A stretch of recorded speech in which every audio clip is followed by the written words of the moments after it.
እንደ ቃል የተሰኘውና በጥቅምት 2000 ዓ.ም ለህዝብ ያቀረበው የሬጌ ስልት የሙሉ አልበም ስራው ከፍተኛ አድናቆትን ያተረፈለትና ከህዝብ ልብ እንዲገባ ያስቻለው በሙዚቃው ዓለም የተወለደበትም ስራው ነው።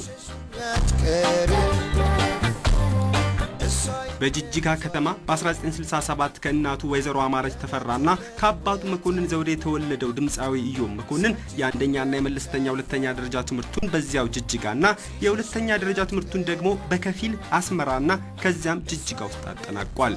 በ1991 ዓ.ም ወደ አዲስ አበባ በመምጣት በቀጥታ የሙዚቃውን ዓለም ተቀላቅሎ መስራት ቀጠለ። በተለይ በፋልኮን ክለብ ከሌሎች አርቲስቶች ጋር በመሆን የሬጌ ሙዚቃ ስልትን በማቀንቀን ተቀባይነትን አግኝቶ እንደ ቃል አልበምን በለቀቀ በአጭር ጊዜ ነበር ስኬትን የተጎናጸፈው። እሱም ይገልጸው እንደነበረና በርካታ ባለሙያዎችም እንደሚመሰክሩለት ኢዮብ በስራዎቹ ባህልን የጠበቁ ብሩህ ተስፋና ስሜት በመፍጠር የሚያስደስቱ ቀናዊ አመለካከት ያላቸውን ዜማዎችና መልእክቶች ይመርጥ ነበር።